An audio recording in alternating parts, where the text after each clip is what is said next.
इस कहानी को सुनने के बाद अगर किसी की आंखों में आंसू ना आए तो वो इंसान शायद पत्थर दिल होगा। उस तो एक प्राथमिक स्कूल में अंजलि नाम की एक टीचर थी। वो कक्षा 5 की क्लास टीचर थी। उसकी एक आदत थी कि वह कक्षा में आते ही हमेशा लव यू ऑल बोला करती थी, मगर वो जानती थी कि वह सच नहीं बोल रही है। वह कक्षा के सभी बच्चों से एक जैसा प्यार नहीं करती थी। कक्षा में एक ऐसा बच्चा था जो उनको फटी आंख भी नहीं भाता था। उसका नाम था राजू।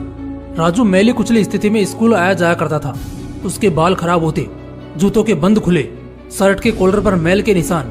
पढ़ाई के दौरान भी उसका ध्यान कहीं और ही होता था। मैडम के डांटने पर वह चौंक कर उन्हें देखता, मगर उसकी खाली खाली नजरों से साफ पता लगता रहता कि राजू शारीरिक रूप से कक्षा में उपस्थित होने के बावजूद भी मानसिक रूप से गायब है। धीरे धीरे मैडम को राजू से नफरत सी होने लगी। क्लास में घुसते ही राजू मैडम की आलोचना का निशाना बनने लगता। सब बुराई के उदाहरण राजू के नाम पर किए जाते। बच्चे उस पर खिलखिलाकर हंसते और मैडम उसको अपमानित करके संतोष प्राप्त करती। राजू ने हालांकि किसी बात का कभी कोई जवाब नहीं दिया था। मैडम को वह एक बेजान पत्थर की तरह लगता जिसके अंदर आत्मा नाम की कोई चीज नहीं थी। प्रत्येक डांट, व्यंग और सजा के बावजूद वह बस अपनी भावनाओं से खाली नजरों से उन्हें देखा करता और सिर झुका लेता। मैडम को अब इससे गंभीर नफरत हो चुकी थी। पहला सेमेस्टर समाप्त हुआ और प्रोग्रेस रिपोर्ट बनाने का चरण आया तो मैडम ने राजू की प्रगति रिपोर्ट में ये सब बुरी बातें लिख डाली। प्रगति रिपोर्ट माता पिता को दिखाने से पहले हेडमास्टर के पास जाया करती थी। उन्होंने जब राजू की प्रोग्रेस रिपोर्ट देखी तो मैडम को बुला लिया। मैडम, प्रगति रिपोर्ट में कुछ तो राजू की प्रगति भी लिखनी चाहिए। आपने तो जो कुछ लिखा है इससे राजू के पिता बिल्कुल निराश हो जाएंगे। मैडम ने कहा, मैं माफी मांगती हूँ, लेकिन राजू एक बिल्कुल ही अशिष्ट और निकम्मा बच्चा है। मुझे नहीं लगता कि मैं उसकी प्रगति के बारे में कुछ लिख सकती हूँ। मैडम घृणित लहजे में बोलकर वहाँ से उठकर चली गई और फिर स्कूल की छुट्टी हो गई। अगले दिन हेडमास्टर ने एक विचार किया और उन्होंने चपरासी के हाथ मैडम की डेस्क पर राजू की पिछले वर्षों की प्रगति रिपोर्ट रखवा दी। अगले दिन मैडम ने कक्षा में प्रवेश किया तो रिपोर्ट पर नजर पड़ी। पलटकर देखा तो पता लगा कि यह राजू की प्रगति रिपोर्ट है। मैडम ने सोचा कि पिछली कक्षाओं में भी राजू ने निश्चय ही यही गुल खिलाए होंगे और फिर उन्होंने कक्षा 3 की रिपोर्ट खोली। रिपोर्ट पढ़कर उनकी आश्चर्य की कोई सीमा नहीं रही जब उन्होंने देखा कि रिपोर्ट उसकी तारीफों से भरी पड़ी है।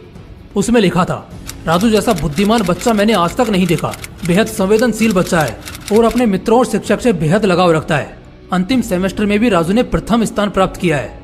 इसके बाद मैडम ने कक्षा 4 की रिपोर्ट खोली। इसमें लिखा था, राजू अपनी माँ की बीमारी से बहुत तनाव में है। उसका ध्यान पढ़ाई से हट रहा है। राजू की माँ को अंतिम चरण का कैंसर हुआ है। घर पर उसका कोई और ध्यान रखने वाला नहीं है, जिसका गहरा प्रभाव उसकी पढ़ाई पर पड़ा है। नीचे हेडमास्टर ने लिखा कि राजू की माँ मर चुकी है और इसके साथ ही राजू के जीवन की चमक और रौनक भी। उसे बचाना होगा इससे पहले कि बहुत देर हो जाए।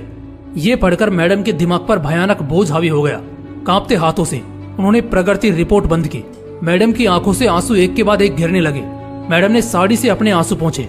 अगले दिन जब मैडम कक्षा में दाखिल हुई तो उन्होंने अपनी आदत के अनुसार अपना पारंपरिक वाक्यांश आई लव यू ऑल दोहराया, मगर वह जानती थी कि वह आज भी झूठ बोल रही है, क्योंकि इसी क्लास में बैठे एक उलझे बालों वाले बच्चे राजू के लिए जो प्यार वह आज अपने दिल में महसूस कर रही थी, वह कक्षा में बैठे और किसी भी बच्चे से अधिक था। पढ़ाई के दौरान उन्होंने रोजाना दिनचर्या की तरह एक सवाल राजू पर दागा और हमेशा की तरह राजू ने सिर झुका लिया। जब कुछ देर तक मैडम से डांट फटकार और बाकी स्टूडेंट्स की हंसी की आवाज उसके कानों में नहीं पड़ी तो उसने अचंभे में सिर उठाकर मैडम की ओर देखा तो उनके माथे पर आज गुस्सा नहीं था, वो मुस्कुरा रही थी। उन्होंने राजू को अपने पास बुलाया और उसे सवाल का जवाब बताकर जबरन दोहराने के लिए कहा। राजू 3-4 बार के आग्रह के बाद अंततः बोल ही पड़ा। इसका जवाब देते ही मैडम ने न सिर्फ खुद कुसंदाज होकर तालियां बजाई बल्कि सभी बच्चों से भी बजवाई। फिर तो यह दिनचर्या बन गई। मैडम हर सवाल का जवाब अपने आप बताती और फिर उसकी खूब सराहना और तारीफ करती। प्रत्येक अच्छा उदाहरण राजू के कारण दिया जाने लगा। धीरे धीरे पुराना राजू सन्नाटे की कब्र फाड़कर बाहर आ गया। अब मैडम को सवाल के साथ जवाब बताने की जरूरत नहीं पड़ती। वह रोज सही उत्तर देकर सभी को प्रभावित करता और नए नए सवाल पूछकर सबको हैरान भी करता। उसके बाल अब कुछ हद तक सुधरे हुए होते, कपड़े भी काफी हद तक साफ होते, जिन्हें शायद वह खुद धोने लगा था। देखते ही देखते साल समाप्त हो गया और राजू ने दूसरा स्थान हासिल कर कक्षा 5वीं पास कर ली। यानी अब वह दूसरी जगह स्कूल में दाखिल होने के लिए तैयार था। कक्षा 5वीं के विदाई समारोह में सभी बच्चे मैडम के लिए सुंदर उपहार लेकर आए और मैडम की टेबल पर ढेर लग गया। इन खूबसूरती से पैक हुए उपहारों में एक पुराने अखबार में 72 सलीके से पैक हुआ एक उपहार भी पड़ा था। बच्चे उसे देखकर हंस रहे थे। किसी को जानने में देर नहीं लगी कि ये उपहार राजू लाया होगा। मैडम ने उपहार के इस छोटे से पहाड़ में से लपक कर राजू वाले उपहार को निकाला।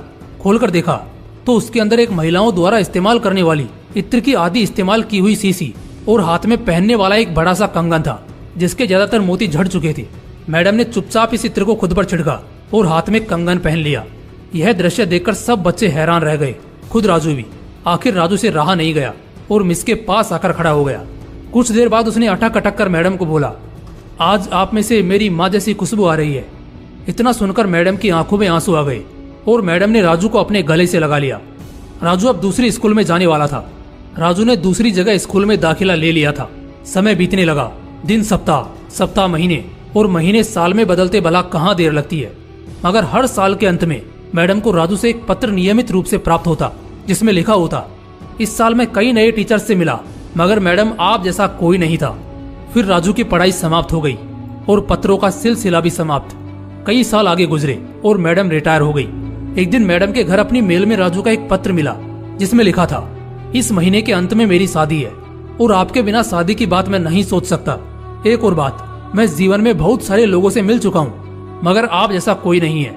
आपका डॉक्टर राजू। पत्र के साथ ही प्लेन का आने जाने का टिकट भी उसमें अटैच था। मैडम खुद को हरगिज नहीं रोक सकी। उन्होंने अपने पति से अनुमति ली और वह राजू के शहर के लिए रवाना हो गई। शादी के दिन जब वह शादी की जगह पहुंची तो थोड़ी लेट हो चुकी थी। उन्हें लगा समारोह समाप्त हो चुका होगा मगर यह देखकर उनके आश्चर्य की सीमा नहीं रही कि शहर के बड़े डॉक्टर, बिजनेसमैन और यहाँ तक कि वहाँ पर शादी कराने वाले पंडित जी भी थक गए थे कि आखिर कौन आना बाकी है। मगर राजू समारोह में शादी के मंडप के बजाय गेट की तरफ टकटकी लगाए उनके आने का इंतजार कर रहा था। फिर सबने देखा कि जैसे ही एक बूढ़ी औरत ने गेट से प्रवेश किया, राजू उनकी ओर लपका और उनका वह हाथ पकड़ा जिसमें उन्होंने अब तक वह कड़ा पहना हुआ था, कंगन पहना हुआ था, और उन्हें सीधा स्टेज पर ले गया। राजू ने माया हाथ में पकड़कर कुछ यूं बोला, दोस्तों, आप सभी हमेशा मुझसे मेरी माँ के बारे में पूछा करते थे और मैं आप सबसे वादा किया करता था कि जल्द ही आप सबको उनसे मिलाऊंगा। ध्यान से देखो, ये है मेरी प्यारी सी माँ, दुनिया की सबसे अच्छी है मेरी माँ, यह मेरी माँ है। दोस्तों, इस सुंदर सी कहानी को सिर्फ शिक्षक और शिष्य के रिश्ते के कारण ही मत सुनिएगा। अपने आसपास देखें, राजू जैसे कई फूल मुरझा रहे हैं जिन्हें आपका जरा सा ध्यान, प्यार और स्नेह नया जीवन दे सकता है। जय हिंद, जय श्री कृष्ण।